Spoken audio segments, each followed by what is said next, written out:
Friends, మన daily వాడకంలో mobile ఒకటయ్యింది. మొబైల్లో చాలా యాప్స్ని యూజ్ చేస్తాం. అందులో ఎక్కువగా యూజ్ చేసే యాప్స్లో వాట్సాప్. ఆ వాట్సాప్ గురించి యూజ్ఫుల్ ట్రిక్స్ని నాలుగింటిని ఇప్పుడు తెలుసుకుందాం. ఫ్రెండ్స్, నేను చెప్పబోయే ఈ ట్రిక్స్ను యూజ్ చేయడం కోసం ముందుగా మీ వాట్సాప్ని అప్డేట్ చేసుకోండి. ఓకే ఫ్రెండ్స్, మొదటి ట్రిక్, మన వాట్సాప్ ఓపెన్ చేయగానే ముందుగా మన ఫ్రెండ్స్ పెట్టిన స్టేటస్ని చూస్తాం. మనం చూసేటప్పుడు ఫొటోస్ లేదా వీడియోస్ పైన రన్ అవుతుంది. అప్పుడు మనం ఫోటోపై టచ్ చేసి చూడడం లేదా ఆ మెసేజ్ చదువుతుంటాం. ఇప్పుడు కొత్తగా వచ్చిన అప్డేట్లో ఆ ఫోటోపై 3 ఫింగర్స్తో టచ్ చేసినట్టయితే ఆ ఫోటో హోల్డ్లో ఉంటుంది. మళ్ళీ ఆ ఫోటోని టచ్ చేస్తే రన్ అవుతుంది.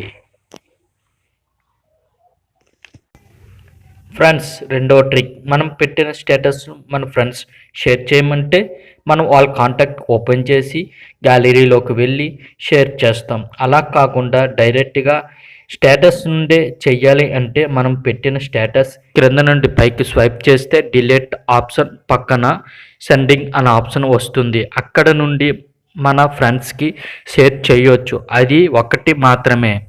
అలా కాకుండా 2 అంతకన్నా ఎక్కువ స్టేటస్లు అయితే మనం స్టేటస్ ఓపెన్ చేసి ఆ స్టేటస్ పైన లాంగ్ ప్రెస్ చేస్తే ఆ స్టేటస్పై టిక్ మార్కు సింబల్ వస్తుంది.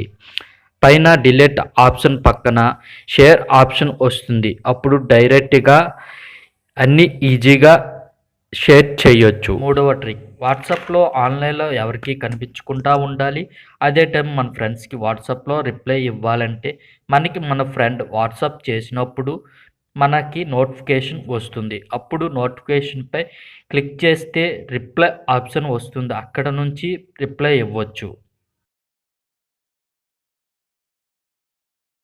నాలుగో ట్రిక్, మన వాట్సాప్ నెంబర్ చాలా గ్రూప్స్లో యాడ్ అయి ఉంటుంది. గ్రూప్స్లో చాలామంది ఫొటోస్ వీడియోస్ పెడుతూ ఉంటారు. గ్యాలరీలో సేవ్ అవుతాయి. అప్పుడు మన స్టోరేజ్ ఫుల్ అవుతుంది. అలా సేవ్ కాకుండా ఉండాలి అంటే ఈ ట్రిక్ యూజ్ చేయండి.